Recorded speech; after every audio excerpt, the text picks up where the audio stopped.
বদ নজর যেন তোমাদের উপরে না লাগে। বদ নজর খুব খারাপ জিনিস। একটু মানুষের যদি বদ নজর লেগে যায় তাহলে সে বাচ্চা সারা রাত পায়খানা করবে, বমি করবে, মনে হয় যে এখনই মরে গেল। বদ নজর কি জিনিস আপনি জানেন? আপনি তো সংসার করেন স্বামী স্ত্রী, আপনি অজু করে মসজিদের দিকে যাচ্ছিলেন, তখন আপনার স্ত্রী বলছেন শোনো শোনো শোনো, দেখো দেখো দেখো, আরে মুরগির বাচ্চা উঠেছে 13টা বাচ্চা, এমন সুন্দর বাচ্চাগুলো দেখো তুমি।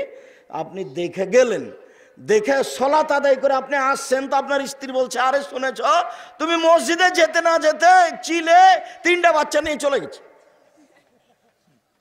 তার মানে বদ নজর লেগেছে। সন্ধ্যা হতে দেখবেন বাচ্চা সব হয়ে গেছে, রোগাক্রান্ত, সব দুর্বল হয়ে গেছে। আপনারও বদনজর লাগতে পারে, যার জন্য ছেলের মাথায় এ দোয়া পড়তে বাহা দিয়ে বলে আমি তো জানি না, দুয়ার বই তো আছেই, দুয়ার বই লিখেছি আজ থেকে অনুমান 20 বছর আগে। দুয়ার বইটা লিখে যখন 1 বছর যাবৎ দিয়ে রাখলাম, যাদের কাছে সংশোধন করে নেব বাংলা জানে বলে, 1 বছর পরে উনি বললেন যে আমার সময় নেই। তখন আমি বলেছিলাম চাঁপাইনবাবগঞ্জের ভাষাতে বই বের করব, বই সংশোধন করা লাগবে না। কি বলেছিলাম? চাঁপাইনবাবগঞ্জের ভাষাতে। ওইভাবেই চলছে এখনো, আল্লাহর হস্তে চলছে। এতিমের উপরে হাত বোলাবেন, এতিমের খাওয়ার দেখবেন, পরকাল জান্নাত হবে ইনশাআল্লাহ। অল ইয়াতামা অল মাসাকিন, মিসকিন ফকির মিসকিনকে খেতে দিবেন। ফকিরকে হাত পেতে চায় যে, মিসকিনকে চাইতেও পারে না, সংসারও চলে না। তার আবার পাশে বাড়ি হচ্ছে আপনার বাড়ি, আপনি আপনার আম্মাকে বলছেন আম্মা আমাদের বাড়ির পাশে একজন আমার চাচি ছিল বিধবা, ওকে একটা কাপড় দেন তো আম্মা, টাকা দিয়ে পাঠাচ্ছি। তখন মায়ে বলছে ছি ছি ছি করেছিস কি, ও খালি দিন রাত তোকে বদনাম করে, ওখানে যেন টাকা দিস না আম্মা, ওখানে দিতে হবে। চাঁপাইনবাবগঞ্জে বলে শত্রুকে বড় পিঠে বসতে দিতে হয়, শত্রুকে বড় পিঠে বসতে দিতে হয়। আম্মা আপনি ওকে দেন তো কাপড়টা, যতই খারাপ লাগুক, ও হলো মিসকিন। বলেন তো মিসকিন কে? চাইতেও পারে না, সংসারও চলে না, এ হলো মিসকিন। ফকির কে? যে হাত পেতে বেড়ায়, সে হলো ফকির। 2টা শব্দ কোরআন মাজিদে আছে। আল্লাহ রাসূল বলছেন মিসকিনকে তোমরা খেতে দাও। যদি মিসকিনকে খেতে দেন একসাথে 3 নেকি হবে। 1, আল্লাহর পথে যুদ্ধ করলে যত নেকি হয়।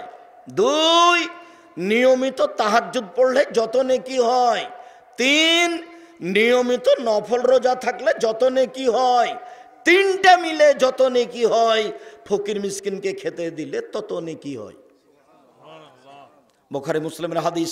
রাসূল সাল্লাল্লাহু আলাইহি সাল্লামকে জিজ্ঞাসা করা হলো আইউল ইসলামে খায়র, আল্লাহ নবী মানুষের জীবনে সবচেয়ে ভালো কাজ কি?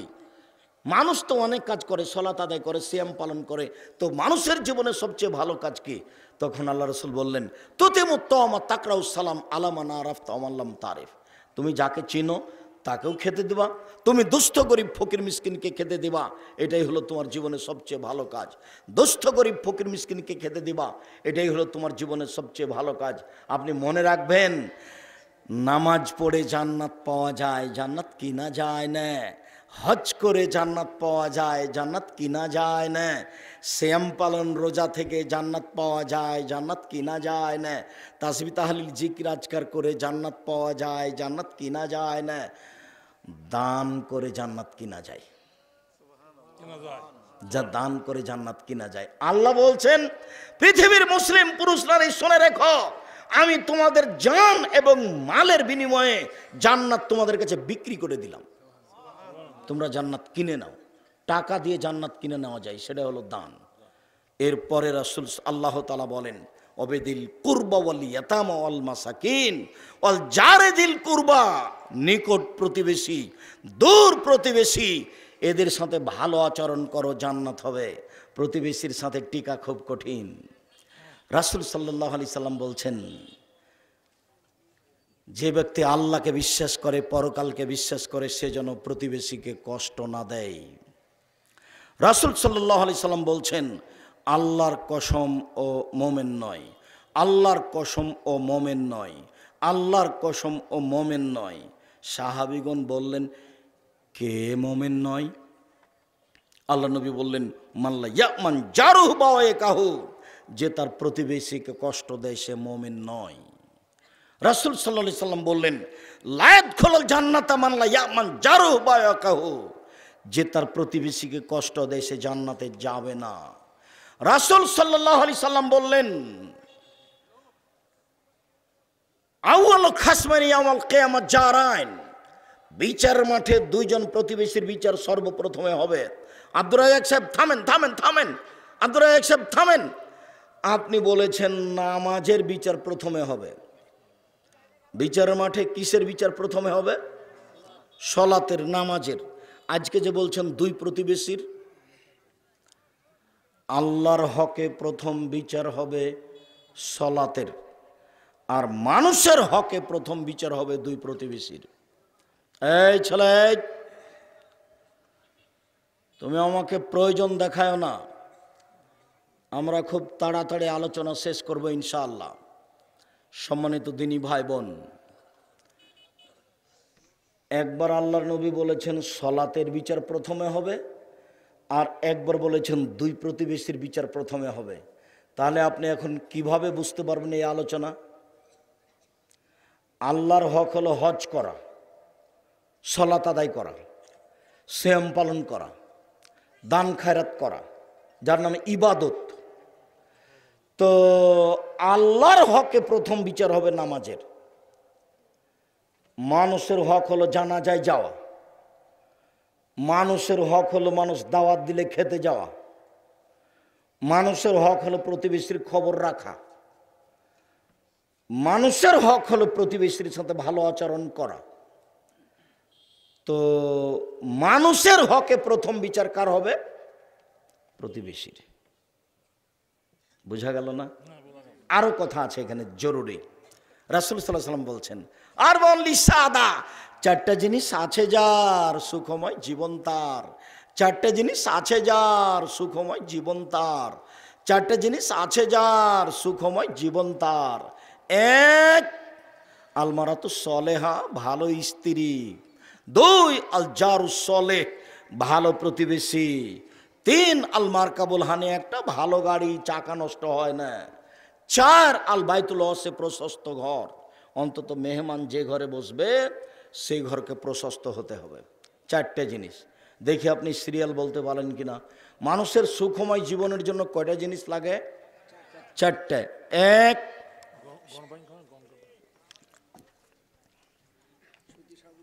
এক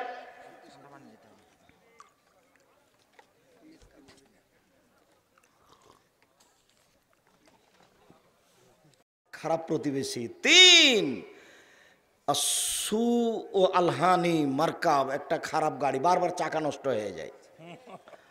চার, আল বাইতু দাইয়্যিক, সংকীর্ণ ঘর। রাসূলের মুখের ভাষা এগুলি, এগুলি রাসূলের মুখের ভাষা। তার মুখের বলা শব্দগুলো আপনাকে আমি দেখাচ্ছি। একজন সাহাবী এসে বলছেন, আল্লাহর নবী, আমি যে ভালো মানুষ সেটা আমি কি দিয়ে বুঝবো? আমি যে ভালো মানুষ এটা আমি কি দিয়ে বুঝবো? দেখেন তো উত্তর কি দিচ্ছেন। আল্লাহ নবী বলছেন, শোনো, এই যা সামাইতা মিন জিরানিকা ইয়াকুলু আনতা হাসানতা ফাকাদ হাসানতা, ওই যে সামাইতু মিনহু আসাতা ফাকাদ আসাতা। তোমার প্রতিবেশী যখন বলবে তুমি ভালো তখন তুমি ভালো, তোমার প্রতিবেশী যখন বলবে তুমি খারাপ তখন তুমি খারাপ। আব্দুর রাজ্জাক সাহেব, আমরা যে একবারে বেকায়দায় পড়ে গেলাম। তাহলে একদিনও যে ভালো হ্যাঁ কাটে না। হ্যাঁ কঠিন, তো আসলেই কঠিন। পরের হাদিস বলছে, আপনি দেখেন, তাহাজ্জুদ পড়ে বিনিময় জাহান্নাম হবে। তাহাজ্জুদ পড়ে প্রতিবেশীর কারণে। প্রত্যেকটা হাদিস গ্রন্থে প্রতিবেশীর একটা বিশাল আলোচনা আছে, লম্বা আলোচনা প্রত্যেকটা হাদিস গ্রন্থে। কোরআন মাজিদে কয়েকবার উল্লেখ করা হয়েছে। উপদেশ বইটা পড়ে দেখেন, উপদেশ বই একটা হেডলাইন আছে, এতিম ও প্রতিবেশী। হেডলাইনের নাম কি? এতিম ও প্রতিবেশী। দেখেন আপনি, রাসূল সাল্লাল্লাহু আলাইহি সাল্লামকে বলা হলো, আল্লাহর নবী, আমি যে ভালো মানুষ সেটা আমি কি দিয়ে বুঝবো? তখন আল্লাহ রাসূল বললেন, তোমার প্রতিবেশী যখন বলবে তুমি ভালো তখন তুমি ভালো, যখন তোমার প্রতিবেশী বলবে খারাপ তখন তুমি খারাপ। তাহলে দেখি আবার আব্দুর রাজ্জাক সাহেবকে জিজ্ঞাসা করে দেখি। তো চলেন, কালকে আমি যেখানে থাকি সেখানে দেখা যাক ফলাফল কি হয়। যদিও আমি সমাজের সাথে তেমন জড়িত নই, তবে প্রতিষ্ঠান করতে গিয়ে, জমি জায়গা কিনতে গিয়ে প্রতিষ্ঠানের সাথে আমি জড়িত বলে মানুষে বলছে, যদি তো আমি সরাসরি কথা বলি না কোথাও।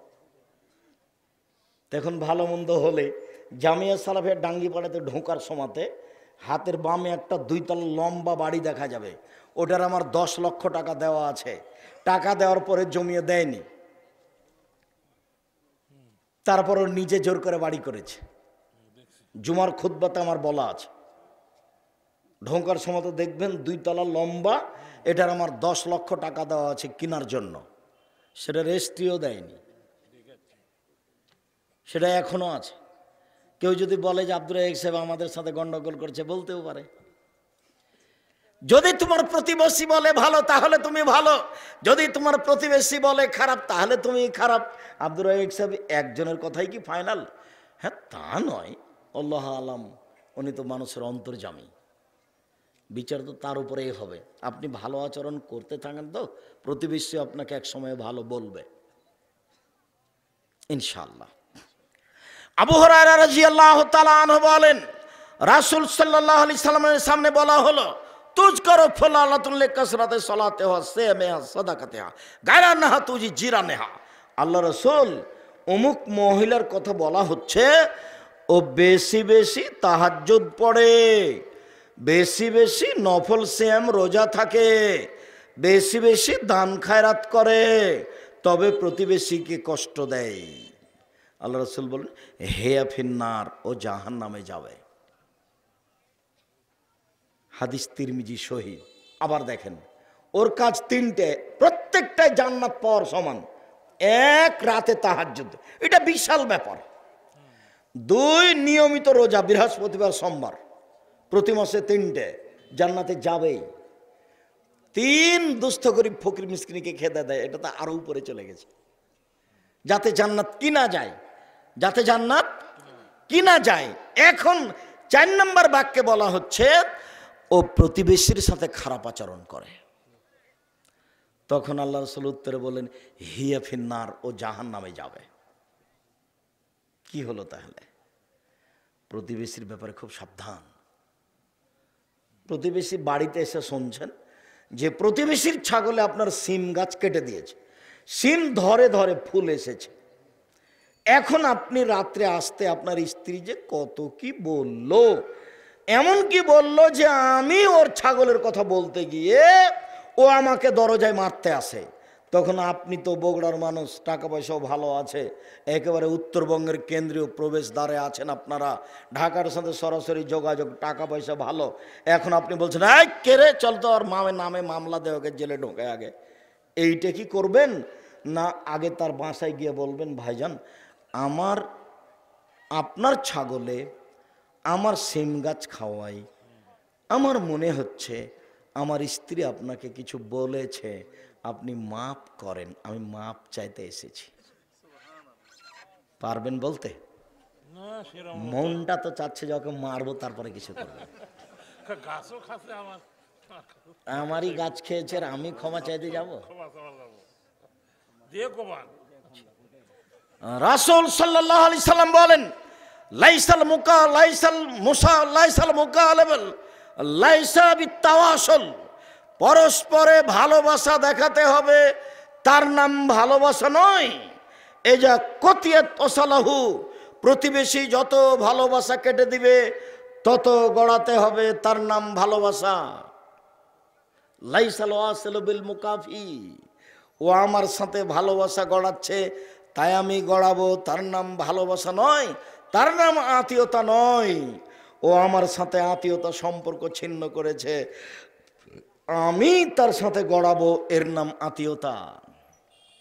এইবার আল্লাহ রাসূল বলছেন, শোনো,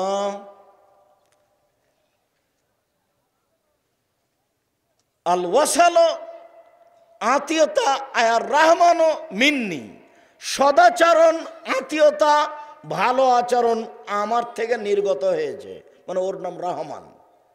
মান অসালানি অসালাহুল্লাহ, যার ভালো আচরণ আছে আমি তার সাথে আছি।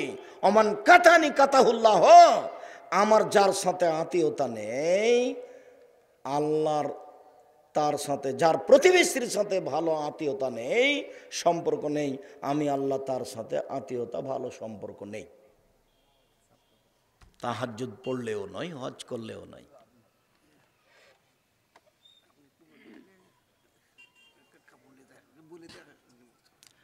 শুক্রিয়া, জাজাকুমুল্লাহ খায়ের। দিনী ভাই বোন, আমি আপনাদের অনুরোধ জানাচ্ছিলাম, এমনি আমাদের ছেলেরা আপনাদের কাছে যাবে, যার যতটুকু সম্ভব আপনারা সহযোগিতা করবেন। যে আর আমি বলছিলাম আলোচনার শেষের দিকে এসে, আপনারা মানুষ অল্প হলেও খুব ভদ্রতা বজায় রেখে চুপচাপ বসে আছেন।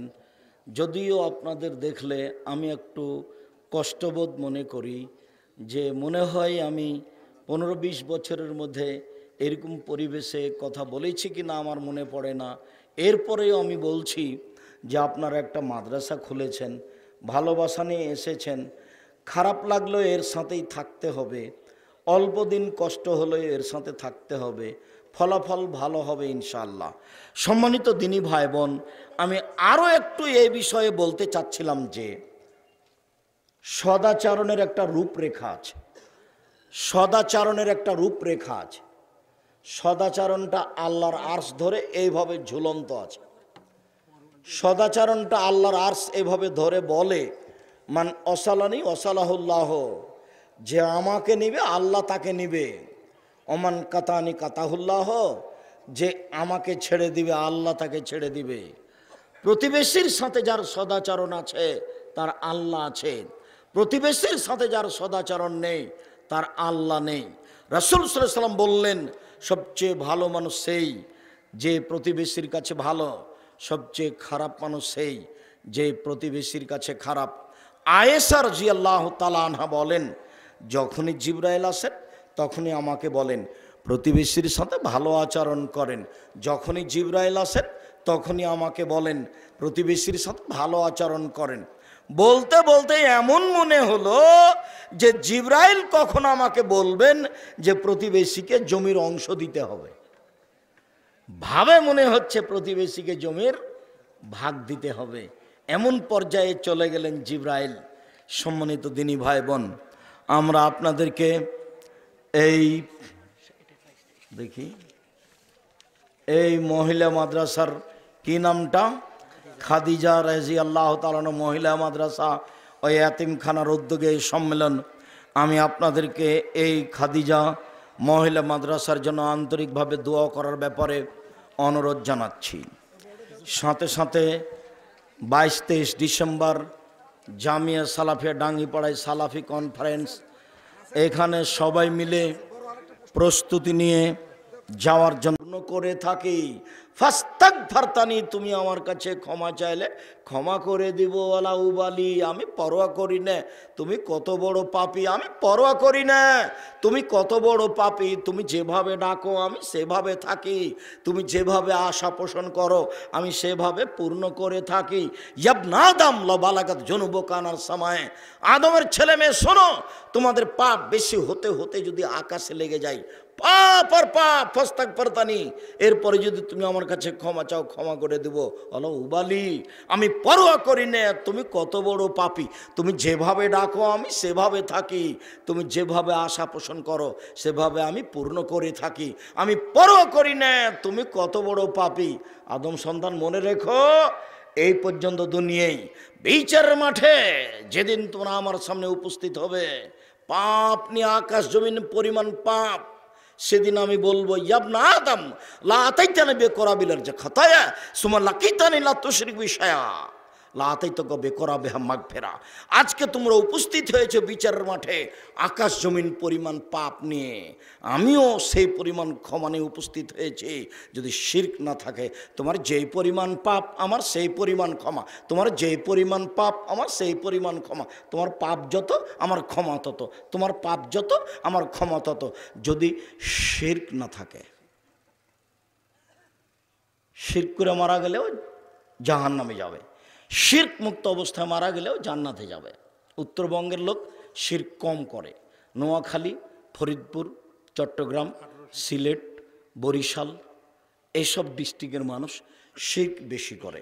ভারত বাংলাদেশ পাকিস্তানের মানুষের শিরকের অবস্থা হলে এই, মানুষে বলে বন্যা চলেছে বিপদ সীমার উপর দিয়ে, মানুষে বলে ঝড় বৃষ্টি চলেছে বিপদ সীমার উপর দিয়ে, আসলে তা নয়। ভারত বাংলাদেশ পাকিস্তানে শিরক চলেছে বিপদ সীমার উপর দিয়ে। দেশ ট্রাভেলস ঢাকা থেকে রাজশাহী আসছে, সন্ধ্যার সময় আলো দিয়ে দিয়েছে। আমি বললাম, এই ছেলে সুপারভাইজার শোনো, আলো দিলে কেন? আমার বস বলেছেন সূর্য ডুবার সাথে সাথে আলো দিতে হবে, তাই দিলাম। ও, বস কি হিন্দু নাকি? সূর্য ডুবার সাথে সাথে আলো দেয় হিন্দু, সূর্য ডুবার সাথে সাথে আলোকে দেয় হিন্দু। এদেশ শিরক দিয়ে ভরা, বিদেশি ষড়যন্ত্রে, ইহুদি খ্রিস্টানদের নীতিতে এরা আরো শিরকে ডুবে আছে। এই ছেলে আন্তর্জাতিক খেলায় 1 নম্বর হলো বিলিয়ন ট্রিলিয়ন ট্রিলিয়ন ডলার টাকা খরচ আছে। 2 নম্বর হলো হাততালি আছে। ইহুদি খ্রিস্টানদের নীতি হলো হাততালি দেওয়া। মোহাম্মদ সাল্লাল্লাহু আলাইহি ওয়াসাল্লাম এটাকে নাকচ করেছে। 3 নম্বর হলো যে যৌতুক ফেস্টন সারা পৃথিবীতে আছে, বিশাল পর্দার, তাতে কত টাকার কাপড় লেগেছে। 4 নম্বর হলো সারা পৃথিবীর মানুষ যত পতাকাতে কাপড় কিনে পতাকা করেছে, এতে কত টাকা খরচ আছে। 5 নম্বর হলো সারা পৃথিবীতে যে টিভি চলছে, এ ব্যাপারে ঘন্টার ঘন্টা, তাতে কত কারেন্ট খরচ আছে। 6 নম্বর হলো দিন রাত মানুষ বসে বসে সময় কাটাচ্ছে, অর্থ সম্পদের ক্ষতি করছে, এতে কত টাকার ক্ষতি আছে। 7 নম্বর হলো সব সময় মুখামুখি, একজন আর একজনের বিরুদ্ধে কথা বলছে, আত্মহত্যা করছে, জমি বিক্রি করে পতাকা কিনছে, এরই নাম জুয়া। একই বলে জুয়া। চাঁপাইনবাবগঞ্জে বলে জুয়া খেলাতে বউকে হারে দিয়েছে, বউ দিয়ে দিয়েছে যে আমার বউয়ের দাম এত টাকা। বলে ঠিক আছে, তখন বউ তো যে পরাজয় হয়ে গেছে, তখন বউ তো দিয়ে দিতে হবে ওকে। তারই ফলাফল বাস্তব, জমি বিক্রি করে পতাকা কিনছে। তার মানে ও মানুষ নয়, ও হলো পশু প্রাণী, ও হলো গরু ছাগল। আরও সাথে সাথে তুমি বোকা ছেলে চিনতে পারোনি, তুমি বুঝতে পারোনি ব্রাজিলকে তুমি চিনতে পারোনি, আর্জেন্টিনাকে। এরাই হলো ইহুদি, এরাই হলো খ্রিস্টান, এরাই হলো ইহুদি, এরাই হলো খ্রিস্টান। এরাই বলেছে তোমার নবী ভুয়া নবী। আরে নবী হলে ঈসা হবে, নবী হলে মুসা হবে, নবী কেউ হলে এদের মধ্যে থেকে হবে। মোহাম্মদ আবার কে? সেই দিন জর্জ বুশ ইরাকের সাথে যুদ্ধ শুরু করলে বলেছিল ক্রুসেড যুদ্ধ, এটা ধর্মীয় যুদ্ধ। বুশ জয়ী হয়েছে ধর্মীয় যুদ্ধে, এটাও জাতিকে দেখিয়েছে। আমরাই সঠিক দিন উপরে আছি, মুসলমান এরা ভুয়া নীতির উপরে আছে। বোকা ছেলে, তুমি তো জানো না একে, এ যদি তোমাকে পায়, তুমি তো তার পতাকা তোমার মোটর সাইকেলে দিয়ে চালাচ্ছ, তোমাকে পেলে 2 বালতি পায়খানা তোমার মাথার উপরে চাপিয়ে 2টা লাথি দিবে। তারই নীতিতে তোমার মাথাতে চুল ছাতা হয়ে আছে, চতুর্দিক চাঁচা আছে। তুমি কখন ইহুদি হয়েছ? তোমার মা নাই নাকি? তোমার বাপ নাই? ও কি তোমার খালা নাকি? বহুদিন প্রমাণ করেছি ওর তোমার খালা, ও তো মা নয়। মা হলে তো ভিন্ন নীতি। মা হলে 4টে জিনিস লাগে। 1 শিষ্টাচার, মা শিষ্টাচার শিখাবে। 2 বিদ্যে, মা বিদ্যে শিখাবে। 3 চিরুনি, মা বাচ্চাদের মাথার চুল পরিপাটি করে রাখবে। 4 মা হলো পাহারাদার। বুখারী মুসলিম, তুমি উঠাও মোবাইল, যে কোনো মোবাইলে পাওয়া। মায়ের জন্য 4টা কাজ। 1 শিষ্টাচার, তোমার মা কি জানে শিষ্টাচার কাকে বলে? 2 বিদ্যা, তোমার মা কি জানে বিদ্যা কাকে বলে? 3 চিরুনি করা, ছেলে মেয়ের মাথার চুল চিরুনি করে পরিপাটি করে সুন্দর করে রাখতে হবে। 4 পাহারাদার, তোমার মা পাহারাদার। তোমার মা কি পাহারা দেয়? তোমার বোন এখন এখানে বসে আছে, মাথায় কাপড় নেই, তো তোমার মা কি পাহারা দেয়? এটা তোমার মা নয়, এটা তোমার খালা, নইলে এটা তোমার সৎ মা। তুমি প্রমাণ করো যে এটা আমার মা। কিভাবে তুমি প্রমাণ করতে পারো? আমি তো জাবেরের হাদিস দিয়ে তোমাকে 100 দিন প্রমাণ করি, সেদিন বলে গেলাম। শিরক ছাড়া সব পাপ ক্ষমা হয়ে যাবে, শিরকের পাপ ক্ষমা হবে না, সাবধান। 2 অবিল ওয়ালিদাইনি ইহসানা, পিতামাতার সাথে ভালো আচরণ করো।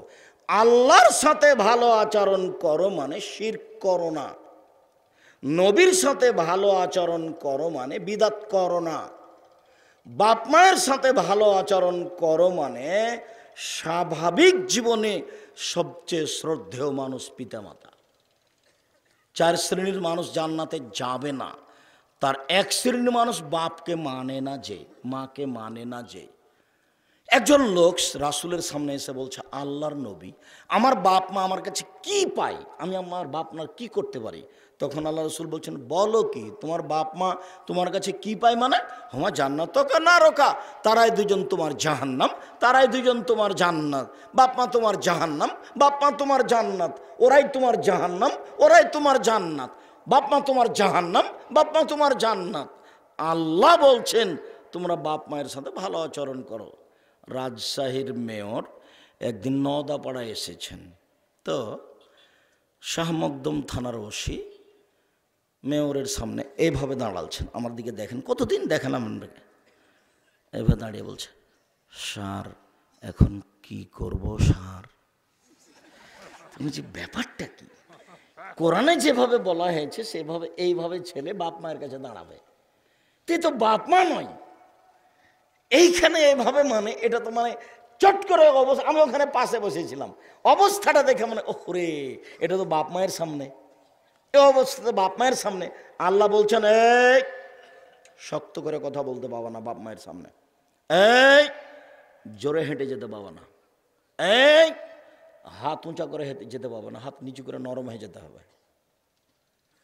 মাকে গিয়ে বলতে হবে, আম্মা আপনি যে আপার বাসায় যেতে বলছিলেন, আম্মা যেতে হবে, এইভাবে বলতে হবে। আপনি যে আপার বাসায় যাওয়ার কথা বলছিলেন, কি করতে হবে এখন ঝামেলার মধ্যে, কি করতে বলেন তো? এটা বলা যাবে না, এটা না করে দেওয়া হয়েছে। মানে ওই জোরে কণ্ঠই নাই, একবারে না করে, আল্লাহ না করেছে। এখন তুমি পালন করতে পারো আর না পারো। কতদিন বললাম, একদিন তুমি ছিলে তোমার মায়ের কোলে, এখন তোমার মা তোমার কোলে। তোমার মা আদর করে একদিন বলছিল যে এইভাবে, এই অত পেশাব করিস কেন রে, এটা জায়েজ, আদর করে তোমার মা বলছিল। এখন ছোট বাচ্চার পেশাব সহজ, পায়খানা সহজ। এবার মা পেশাব পায়খানা করে ঘর ভর্তি করেছে, বিছনা ভর্তি করেছে, একটু আদর করে সম্মান করে ধমক দিয়ে কিছুই বলা যাবে না। হ্যাঁ একটু চিন্তা ভাবনা করা যায় না, কেউ বাড়িতে নাই, এগুলো পেশাব পায়খানা কি করেছেন আপনি, এটা বলা যাবে না।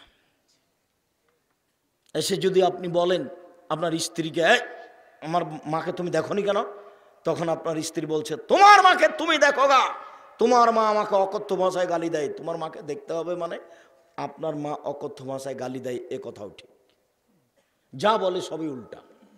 আর এখন শুধু মেয়ের ছেলে মেয়েকে দেখে, আপনারগুলো দেখে না। আপনি নিশ্চিত আপনার মাকে বড় মাছ কিনে নিয়ে এসে খেতে বসান, আপনার ছেলে মেয়ে থাকবে আর আপনার বোনের ছেলে মেয়ে থাকবে, সুন্দর বড় টুকরাটা আপনার মা আপনার বোনের ছেলে মেয়েকে দিবে, এটা স্বাভাবিক গতি। এখন আপনি দেখবেন ঘুম থেকে উঠে যে মাটির উপরে সবচেয়ে খারাপ মানুষ আমার মা, এবার দেখি কি করেন আপনি। পরিস্থিতি যতই উল্টা হোক, এই শব্দ নিষেধ, এটা নিষেধ। কত উপরে তাকে আমি ভাষা দিয়ে বুঝাতে পারবো না। আল্লাহ নিজের কাছে নিয়ে চলে গেছেন, বাপ মাকে নিজের কাছে নিয়ে চলে গেছে। বউ কাজ করবে না, বোনেরা কেউ নেই, পেশাব করাবার তুমি, পায়খানা করাবার তুমি, পানি খরচ করাবার তুমি, গোসল দেওয়াবার তুমি, কাপড় বদলাবার তুমি, কাঁধে করে মেডিকেল নিয়ে যাবার তুমি, কাঁধে করে মেডিকেল থেকে নিয়ে আসবার তুমি। একদিন ছিল তুমি তোমার মায়ের কোলে, এখন তোমার মা তোমার কোলে। শিশুকে যেভাবে তুমি আদর করেছো, তোমার মা তোমাকে যেভাবে আদর করেছে, তার চেয়ে বেশি, কোটি গুণ বেশি শ্রদ্ধা জানাতে হবে তাকে। যা বলছে সবই উল্টা, দেখি কি করেন আপনি। যা বলছে মুখ দিয়ে সবই উল্টা। একবার আপনার মুখের উপর আপনার বউকে গালি দিচ্ছে, অমুকের বাচ্চা, অমুক তুই সর এখান থেকে। এখন আপনার স্ত্রীর খারাপ থাক আর না থাক, থাকতেও পারে নাও থাকতে পারে, এর নাম বাপ মায়ের সেবা। খুব কঠিন, এটা নাম পরীক্ষা, খুব কঠিন। আপনি সকালে দেখবেন যে সবচেয়ে খারাপ মানুষ আমার মা, এরকম মনে হবে। বিপদে পড়বেন না, আত্মার উপরে পাথর চাপিয়ে সব কথা হজম করে জীবন বাজি রেখে তার সেবায় থাকতে হবে। জান্নাত তার পায়ের নিচে, এই কথাই ঠিক। তার দিকে সুনজরে তাকালে কবুল হবে, কবুল হজে সমান নেকি হবে, এই কথা মিথ্যে। তার পায়ের নিচে জান্নাত, এ কথা সত্য। মায়ের পায়ের নিচে জান্নাত, এ কথা সত্য। মানে কঠিন দিনে তাকে সম্মান করলে জান্নাত হবে, এটাই সত্য।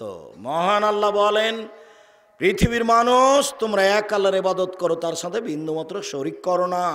পৃথিবীর মানুষ তোমরা বাপ মায়ের সাথে